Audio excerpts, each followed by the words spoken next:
मुनियों के हाथ में हथकड़ियां, पैरों में बेड़ियां लगा दी हैं, जेब में चना और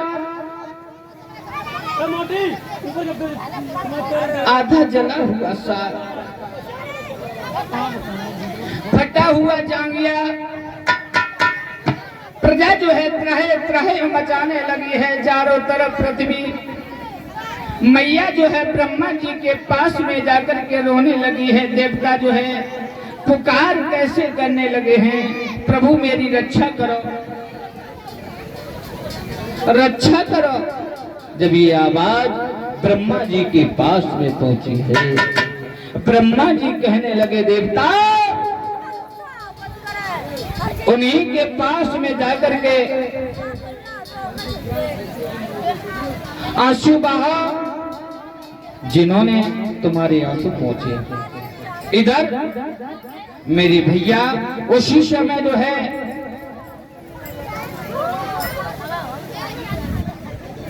आवाज लगाने लगे हैं देवता लोग और कहने लगे हैं प्रभु मेरी रक्षा करो। क्या भगवान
कहाँ हो? कहाँ हो? जब सभी देवी और देवता ने करुण भरी आवाज लगाई और प्रभु तुम मेरी रक्षा करो, रक्षा करो। आपके बिना मेरी रक्षा करने वाला कौन है? इसलिए आप मेरे पास आ जाओ, पास आओ। एक कण भरी आवाज दुखियों किया आए करुणा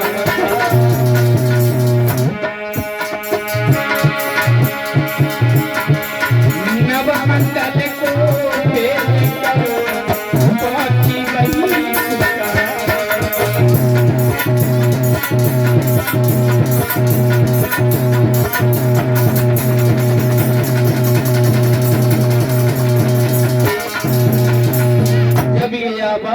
नवमंडल को चीरती हुई विष्णु भगवान के पास में पहुंची है। विष्णु भगवान कहने लगे देवता तुम चिंता मत करो, मैं आ रहा हूं, आ रहा हूं।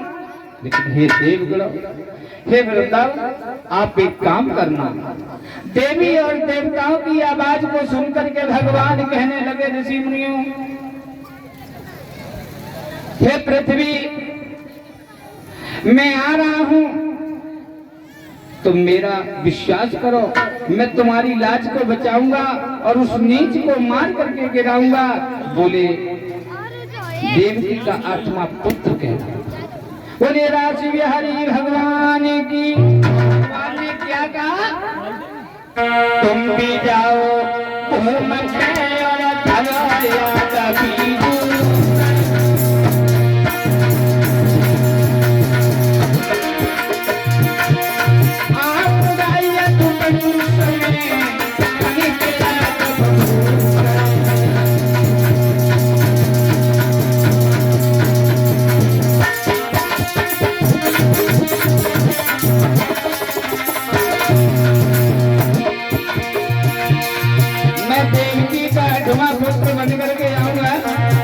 तुम चले जाओ पृथ्वी पर शरीर वाल वाल बनकर फिरतो। गौर करेंगे आऊंगा ये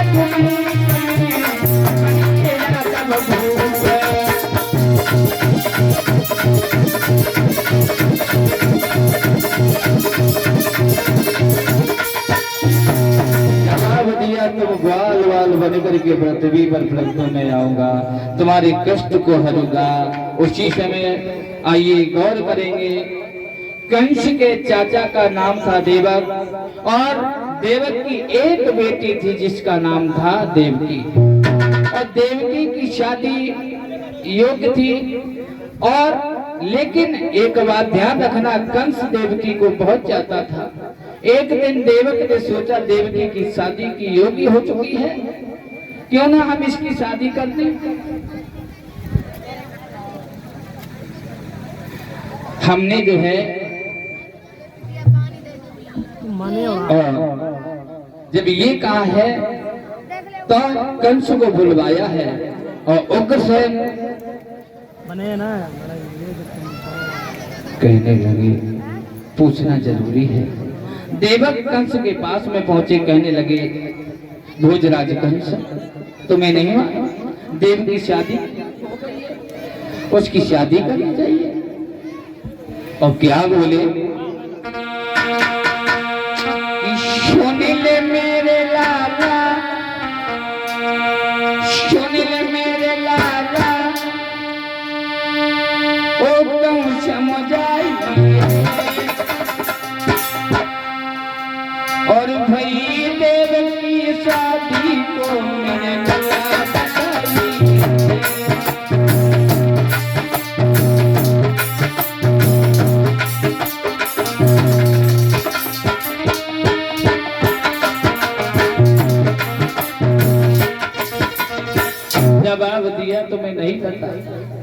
देवकी जो है शादी के योग्य हो गई।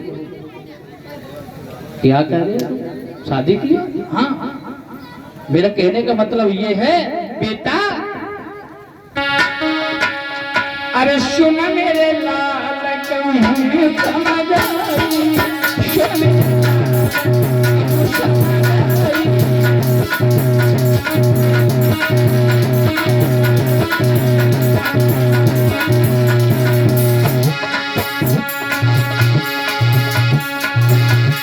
सुन मेरे लाल कहूँ समझ आई, श्याम बाबा चलत आई, श्याम बाबा चलत आई।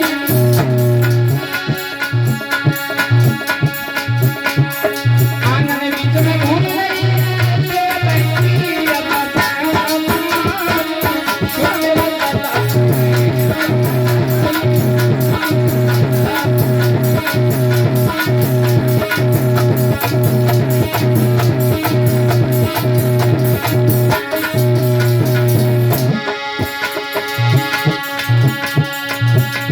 अब हाथ में लिए ताके कंधे में लगाई, हाथे में लगाई।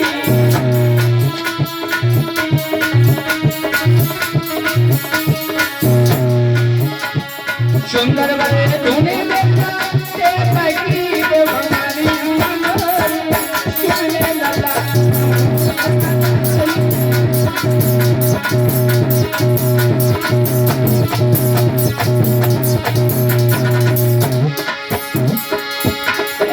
सुन मेरे लगा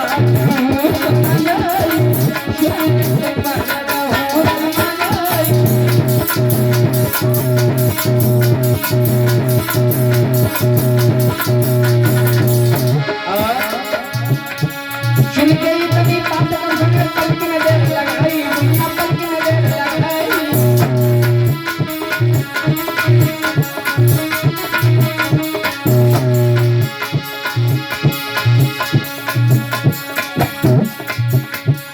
नाई पंडित को बुलवाया, तुरंत शादी की तैयारी, सुन मेरे लल्ला कहूँ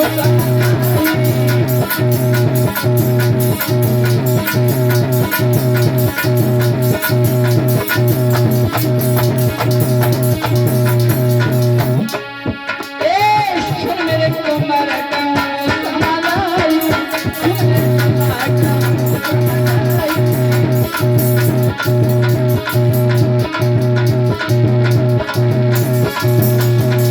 सेवक ने जो है जवाब दिया कंस से, कहा। कंस कहने लगा चाचा आप ठीक कह रहे हो। और कंस ने जवाब दिया है चाचा जी मेरी राय है कि बटेश्वर के महाराज वसुदेव के साथ में शादी कैसी रहेगी। देवक कहने लगे ठीक है, वो तो बड़े अच्छे राजा हैं। उसी समय कंस ने वसुदेव को बुलवा करके कहा कि तुम मेरी बहन के साथ में शादी कर लो, लेकिन एक बात ध्यान रखना, वसुदेव के साथ में कंस की मित्रता थी। और वसुदेव सोचने लगे न तो मूर्ख की दोस्ती अच्छी है न तो दुश्मनी। वसुदेव ने हाँ कह दिया। अब तो कंस मथुरा नगरी को एक दुल्हन की तरह सजाने लगा है। वसुदेव ने बारात को सजा ली है इस तरीके से माने किसी राज्य पर चढ़ाई के लिए जा रहे हो, ऐसी बारात सजाई। जब बारात सजाई गई मेरे भैया कैसी बारात सजा